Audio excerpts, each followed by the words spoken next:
Hi everyone, it's good to be with you. Not really in person, but as close as we can make it with technology.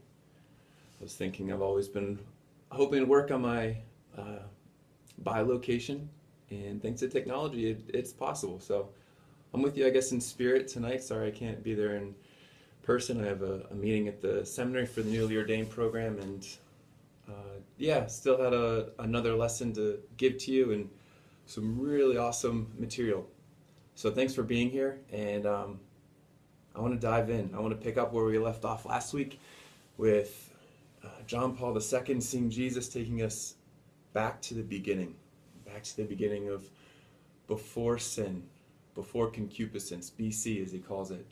Before concupiscence, what was it like before sin? What was it like to be man?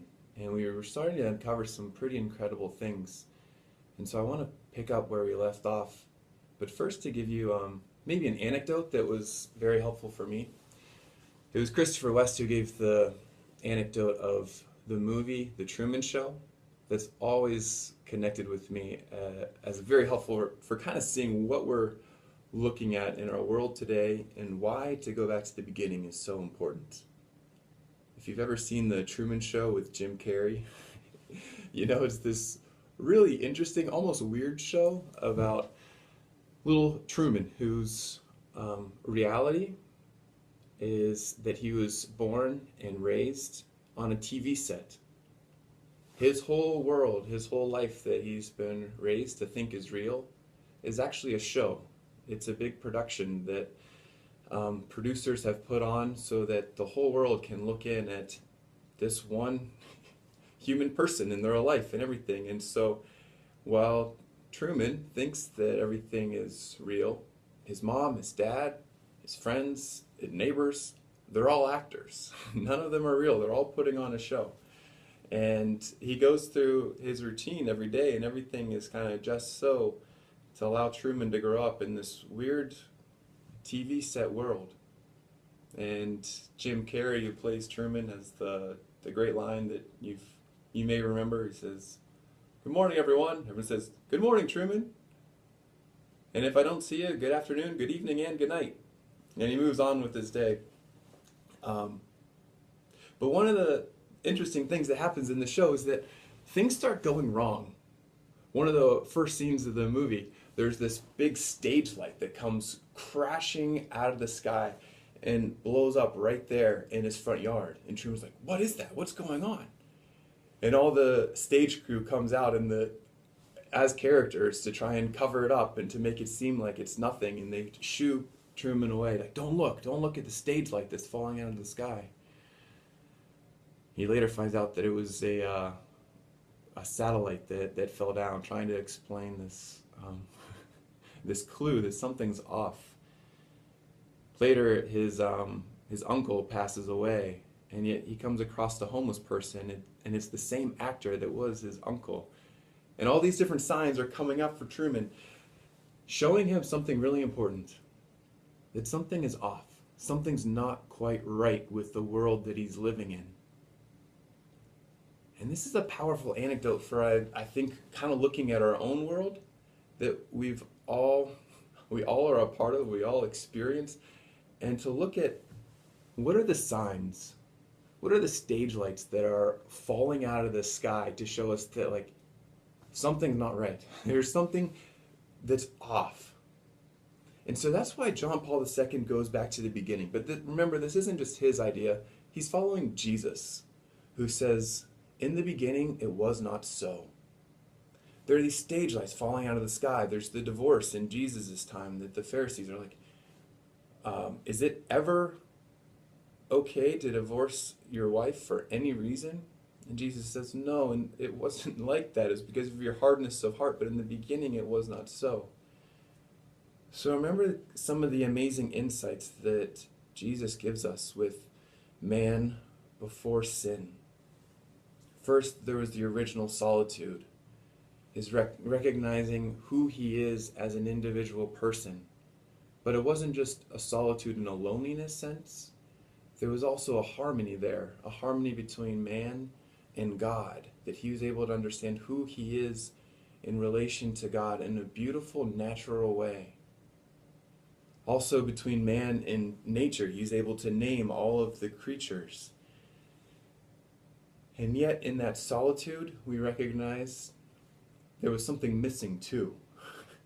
He is alone and is unable to really understand who he is without another person. And even with all of the animals there, right? He's surrounded by all these animals, so he's not alone in that sense. But in terms of his personhood, he is. And so God puts him to sleep in the second creation account, and from his side, out of the sleep, comes the woman. And we left off last week with that amazement, that awe and wonder of this, at last, is bone of my bones and flesh of my flesh. And what does this mean? Well, I think we have to look back to Jesus' words. Jesus said that God created man, male and female. For this reason, Jesus said, a man will leave father and mother and be joined to his wife, and the two will become one flesh. He connects the first creation account. God creates man, male and female, in his own image and likeness, so that the two can become one flesh. What does that mean? Why does Jesus connect those two realities? It's that being made in the image and likeness of God, being made male and female, is so that we can realize we're made for communion.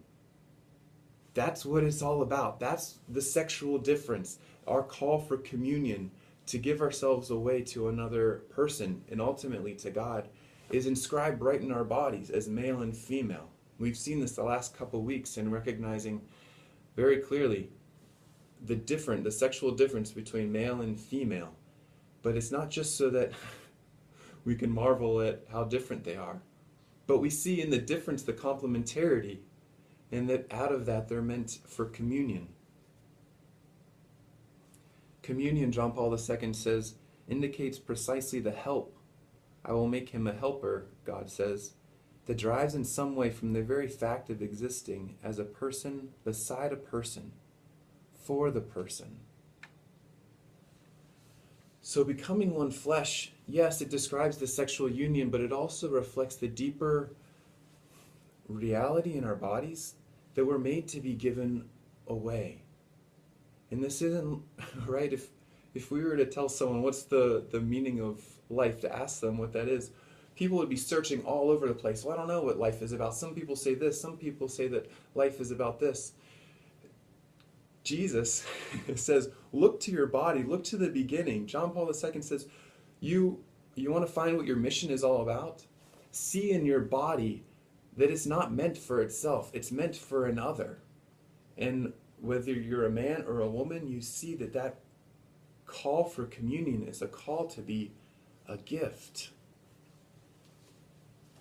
I have a quote for you from John Paul II. It's a little bit longer, so hang with me. He says, it is not sexuality which creates in a man and a woman the need to give themselves to each other, but on the contrary, it is the need to give oneself, latent in every human person, which finds its outlet in physical and sexual union, in matrimony. But the need to give oneself to and unite with another person is deeper and connected with the spiritual existence of the person. It is not finally and completely satisfied simply by union with another human being. Considered in the perspective of the person's eternal existence, marriage is only a tentative solution of the problem of a union of persons through love.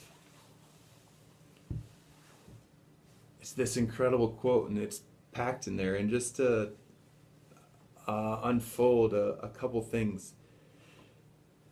Sexual union, think about how many people in the world hold up sexual union as being the greatest good out there. If I could summarize any of the awkward encounters I've had with people trying to understand me being a priest and me embracing celibacy, the question is always, well, don't you want to have a wife? Don't you like women? And it's like, well, yes, I do, but And it's the hardest thing for them to wrap their minds around, to get that, okay, sexual union is really good, but it's not the only highest good. Sexual union is meant to point us to something beyond, right? This is his last line. Considered in the perspective of the person's eternal existence, marriage is only a tentative solution of the problem of a union of persons through love. So go back to the image of going to Kennywood and all the signs that are meant to point us to Kennywood. Remember, marriage, seen as the union of man and woman, husband and wife, is meant to be a sign that their union is not just a coming together of bodies, but a coming together of persons in the deepest sense of who they are. And we see this, that in the beginning, that's what it's all about. That's why God created man, male and female, so that they can be united, so that they can recognize, I'm not meant for myself, I'm meant for another. And one of the important things to realize is that this was clear. This wasn't questioned or anything in the beginning. It was natural, harmonious. And yet now it's called into question. I have a handout for you, and on the one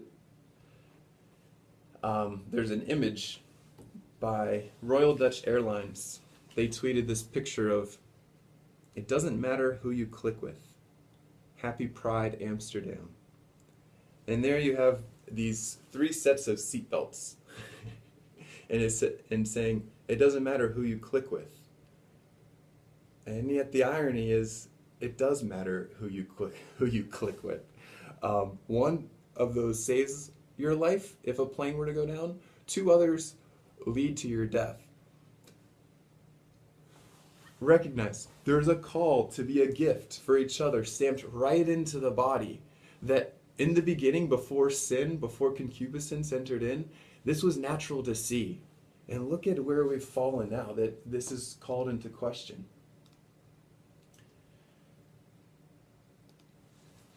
There's a call, right, in ourselves to see the way reality should be. And yet, can we recognize the stage lights that are falling out of the sky, these different things that show us something's not right? Whether it's tweets like this from the Royal Dutch Airlines saying that it doesn't matter who you click with. Or what about just comparing ourselves to the experience of man in the Genesis account? Man will leave father and mother, cling to his wife, and the 2 will become one flesh.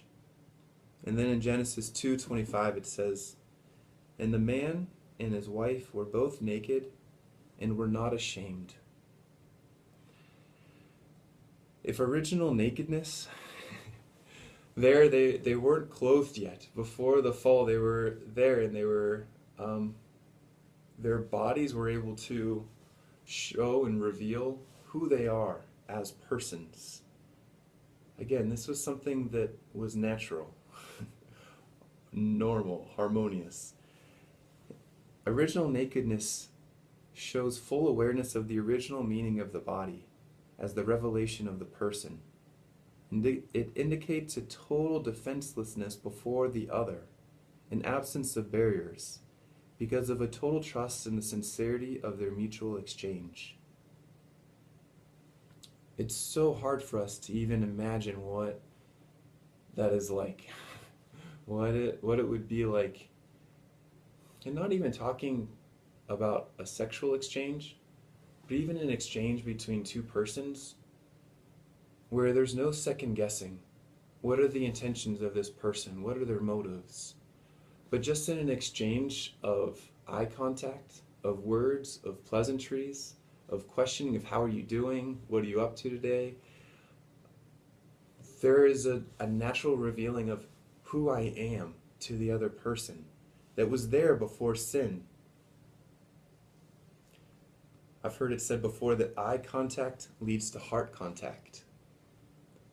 Have you ever had an exchange with someone where you were able to connect with them, and the eye contact was real, such that you were able to catch a window into their soul almost. You were able to see more of the person than what's on the surface.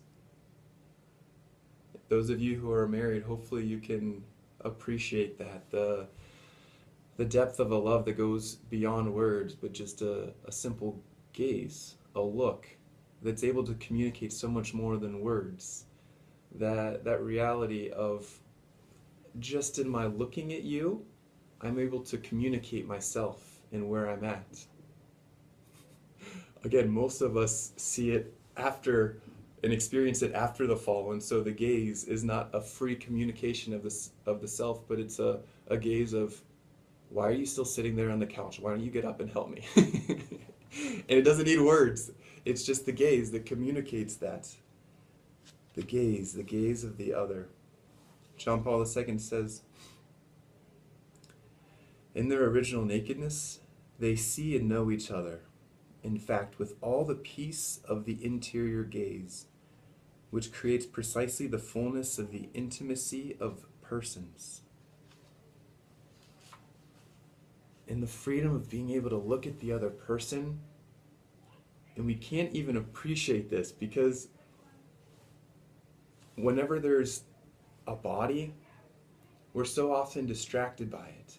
And especially as we've fallen into sin and concupiscence and lust, seeing the nakedness of another person leads us in a lot different places than seeing, wow, that's a beautiful person. Right? If we're honest, and we're bombarded with these sexual images all over the place, just try checking out of the supermarket and not having your eyes drawn to the glamour magazines or the Cosmo magazines that have these risque images of mostly women. They're what? To be seen in the beauty of their personhood? No, we've lost that. But it wasn't so in the beginning. And what are these stage lights that are falling out of the skies? What are these signs like the Truman Show that help us to realize something's off? And if there's anything that's greater than this, I didn't say that right. Nothing could be greater than this as a sign. And it's that we can't see the body of another person, most of us, without automatically being drawn to some sort of lustful thought, some sort of thought of use or objectification. But in the beginning, it wasn't so.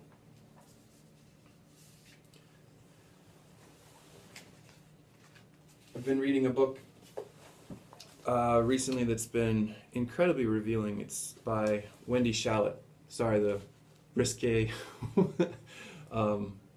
cover, but it's called A Return to Modesty. And so the provocative cover is meant to draw you in. She's a conservative Jewish woman who was raised and grew up, I think she was born in the 80s. And she tells this amazing story about how her grandparents were Orthodox Jews, and she went over to friends of her grandparents. And they were showing her, Wendy, the author, different pictures of their granddaughter's engagement, betrothal, and then wedding.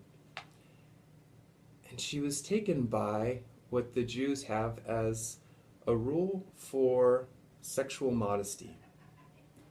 I guess for the Jews there are different rules for this. And so she's looking at the pictures of their granddaughter and her fiance. And she's taken by the first picture because they're not touching.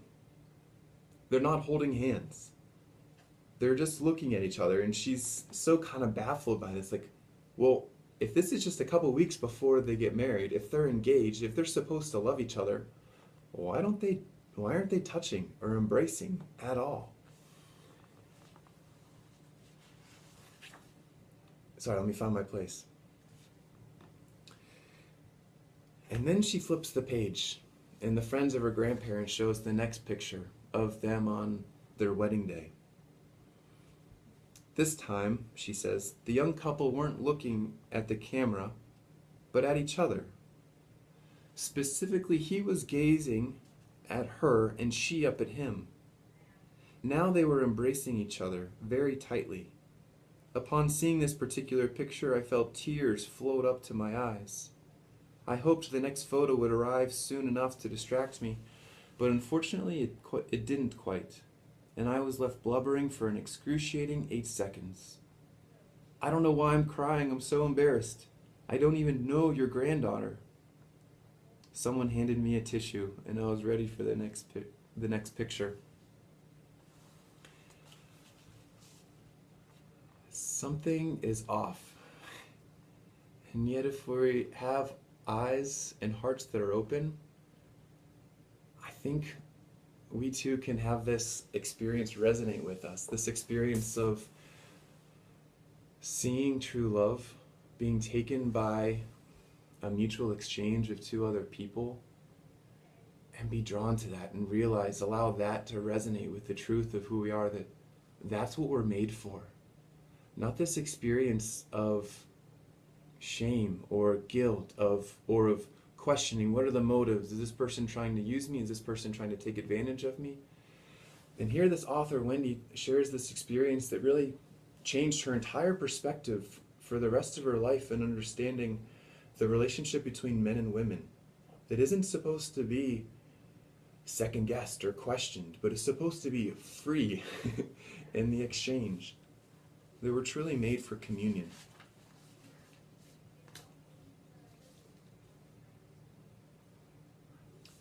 So let's go to what happens next in the Genesis account. This is Genesis 3, verses 7 and 10. This is after the fall. This is after Eve has grasped at the fruit. She's unable to trust that God has a plan for her that goes beyond her trying to grasp it for herself. And so instead of questioning God and his motives, she seizes the fruit from the knowledge of the tree of good and evil. The tree of the knowledge of good and evil. Genesis 3, 7 and 10 says, Then the eyes of both were opened, and they knew that they were naked, and they sewed fig trees together and made themselves aprons. I was afraid because I was naked, and I hid myself. What an insight John Paul II will say into our reality and experience today. That most of us can appreciate this, our recognizing our nakedness. But notice, this wasn't noticed until after the fall. Before the fall, they were naked and they didn't realize it. And they were naked and with someone of the other sex, and they didn't realize it. There was a freedom to be who they are and be able to communicate themselves and come into union with the other that was free. But now, after sin, this is questioned. And this is not just questioned, it's noticed. It's noticed that they're naked. And what enters in? But fear. I was afraid because I was naked, and I hid myself. And so they sew fig leaves together to cover themselves. What is shame? Shame, John Paul II will say, is the boundary experience between original man and historical man. Original man is man before the fall, before sin enters in. Historical man is the man who's affected by sin, affected by concupiscence. So that's all of us. So shame is what separates us from Adam and Eve, from man before the fall. And what does that mean? We no longer see the body as the revelation of the person and of the divine gift. So no longer do we naturally see in our bodies the gift, the call to be a gift for the other, right? For this reason, man will leave his father and mother and be joined to his wife, and the two will become flesh. That was natural. And now all of a sudden it's not. And shame has entered in this way to remind us of that. Shame touches man and woman at their deepest level and seems to shake the very foundations of their existence. Does that resonate with truth? Shame shaking the very foundations of their existence? From this moment on, shame will cause a fundamental disquiet in the whole of human existence. I love that. A fundamental disquiet in the whole of human existence. Then now we experience the shame whenever we're underdressed, whenever we're drawn to see someone and objectify them and not see them for who they are. If our consciences are well formed, we're able to feel bad about that because we realize we're not seeing the other in the fullness of who they are as a person. And this shakes us at the very foundation of our being, a fundamental disquiet in the whole of human existence. It's not meant to be like this. This is what shame says to us. There's something wrong here, and yet most of us have experienced shame as something oh so normal. And Wendy Shallot in her book, A Return to Modesty, does a beautiful job of powerfully showing how the world today tries to ignore shame and to say that shame is bad, and it's because we're hung up on old sexual categories of the past, and we just need to get past it. We need to get past our shame. Shame isn't bad, though. John Paul II will speak of shame as even a gift to help us to experience the truth of who we are and to protect it. What do I mean?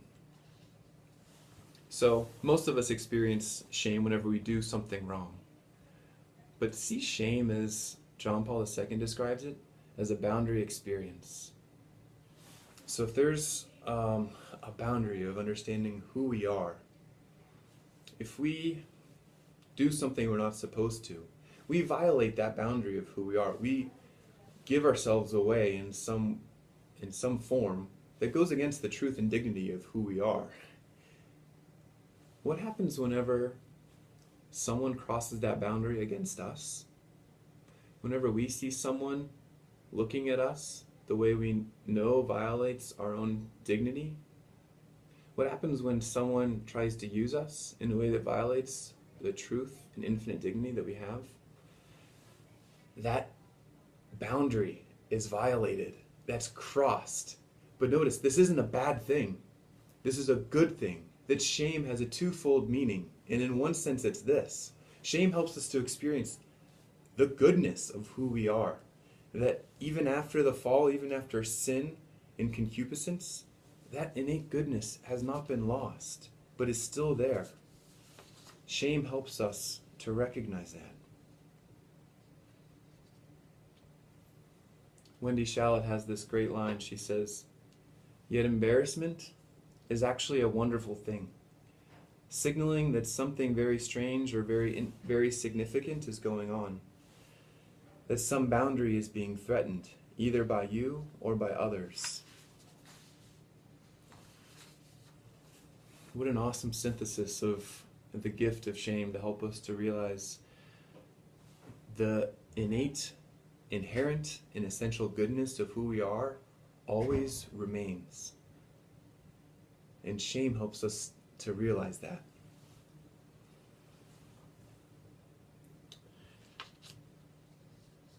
Okay.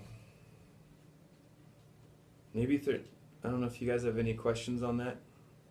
Save them for the end, because we're going to have a time for this discussion to kind of talk about all of this. And this gets into though, the broader picture of love and lust, which is really what I want to talk about in all of this. What is love and what is lust? Because departing from this Genesis account in John Paul II's insight into understanding first, before the fall, a free exchange of love, of communion, to then after the fall, the shame that's experienced. the questioning, the second guessing of what are the motives. All of a sudden, in just a glance of the eyes, it no longer communicates freely who I am, but we all have experienced a glance, a look that is one that objectifies, is one that uses, the one that manipulates or tries to get something out of me. So what's the difference between love and lust? And what can we glean from the Genesis account and John Paul II's insights? I think we can glean a lot from what John Paul II calls the insatiability of the union. Before the fall, before sin, man and woman came together as one flesh, and there was no shame. It was free, it was total, it was beautiful, harmonious, natural. After the fall, there's questioning, there's guilt, there's shame. What does this mean? There's a second discovery of sex, John Paul II says, for the first man and woman after the fall that is radically different than the first.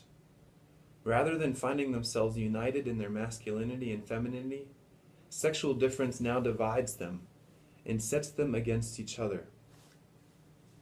Their ability to share themselves has been shattered, he says. What a ripple effect. It has affected all nations, all times, from the original man until now. Think about how we can struggle in trying to communicate ourselves even today. Even now, I'm struggling to communicate the thoughts that are in my mind with all of you through this technology. How many of you have gotten in a conversation and just said, you're not understanding me, you can't, that's not what I'm saying, my words are... And this is just on the level of language. And in our words, they all fall short in trying to communicate what thoughts are in our mind. But how about in trying to communicate ourselves and what we're doing? Think about how often we try to communicate ourselves through doing different acts of service. Whether it's mother and father for their kids, their acts of service and trying to teach them a lesson. Has that ever been misunderstood? Mothers and fathers out there, you try and communicate how much you love for and care for your children by saying, no, you can't come close to this fire or this burner because you might burn yourselves. And they're like, you're always on me, Mom. You're always on me, Dad. Why can't you just let me be free? Why can't you just let me do what I want? You're like, no, I'm trying to love. I'm trying to communicate like how much I care for you because I want what's best for you. Spouses, have you ever tried to do something really thoughtful for the other, and whether it's a gift, whether it's time, whether it's a touch or anything else that tries to show how much you love, and that's been misunderstood, that's been second guessed or questioned? Do you feel the effects then of this shame that's entered in, that has shattered the very ability to share ourselves? Hopefully you can say yes, and hopefully you can appreciate how sin has ruptured all of humanity ever since Adam and Eve. And yet think of the Truman Show. This isn't normal. This isn't supposed to be this way. We're supposed to be able to share ourselves freely. In the beginning it was not so. So there's a movement then from love to lust, from a free sharing of who I am and a communication of my eyes and a communication of my words, even in a communication of my body without shame, to now lust. Because of their disobedience, the love of God expired from their hearts. Because man's relationship to God, the grabbing of the fruit, has been shattered, that relationship has been ruptured, that not only affects the relationship between man and God, but also between all of humanity. Hopefully you've heard it said that there's no such thing as a private sin. It's not just a sin between me and God that, oh, I had this prideful thought or envious thought or I was jealous of someone, but it just affected God. No, no, no. It affects everyone around you. If you're jealous just in your thought, that jealousy breaks your relationship with God. It also affects those around us. We cannot give what we do not have. And so if our loving relationship with God has been broken, if we're no longer an open channel to receiving the God's love and grace into our hearts, we can no longer share that. What enters in? Lust. Lust involves a stooping to the levels of animals. It's a lack, a reduction of man's original fullness. Lust seeks the sensuality of sexuality apart from a true communion of persons. So lust, because of the rupture in sin, lust keeps me from being able to see the fullness of the other person. Lust tends me to only seeing the person as an object to be used for my own self-gratification. Thus, a lustful union can never satisfy the desires of the heart for love and communion. This is what John Paul II means by the insatiability of the union. The insatiability of the union. Again, think about how sexual union is held up as the greatest good in our world today. We know it's meant to point us to a greater union, a union of persons, not just of bodies, but also a union with love himself, God. Our experience, though, is that a union of lust, a union of trying to use another person, never satisfies. The world will tell you, well, you're not doing it enough. You're not doing it right. Go after. Keep using. Keep lusting. And if we're true to our human experiences, whether it's just in our thoughts, whether it's in our eyes, whether it's in our words, or whether it's in our actions, we realize this never actually satisfies. This doesn't bring a true joy and harmony that resonates with the true dignity of who we are. John Paul II spoke against utilitarians. Utilitarians comes from the utility, or the using. And it's basically a philosophy that holds to this principle of obtaining the maximum pleasure for the greatest number of people, obviously with the greatest, or for a least amount of discomfort for the same number of people. This is kind of a fancy word, a fancy philosophy, and yet, do you know people who operate in this way? Think about how many people will justify their actions by saying, well, it doesn't hurt anybody. It doesn't hurt anybody? That's what's going to justify your actions to do whatever you want? No. This is well, it doesn't discomfort too many people too much. This comes from a utilitarianism, a desire to use others. And as long as I don't use people too much, or as long as I get a greater pleasure out of it, and can give others greater pleasure, there's no problem. I'm running low on time, but I guess I want to say one of the lines of John Paul II that always really pierced my heart, and when I was growing up in college and was surrounded by this environment that was just sickening, and there was basically an environment of utilitarianism. We're all using each other, but as long as we're okay with it, it's okay. And in Love and Responsibility, in the book that he wrote in 1958, John Paul II said, even if both parties agree to be used, it still doesn't justify the action. Wow. Why? Why does it still not justify the action? Because it's not about obtaining the greatest amount of pleasure for the greatest number of people. No, it's about acting in accord with our harmony and our dignity of who we are. And if our actions go against who we are, go against who the other person is, then all of a sudden, we're not acting in love, we're acting in lust. And as much as we can seek after lust, and as much as we can try to satisfy our deepest desire for love, it can never come through lust. And that's that insatiability of the union. So I leave you with that, and hopefully some time to talk and to look at lust versus love. Love, to leave you with the definition, is willing the good of the other for the other. So often we can disguise our lust by calling it love.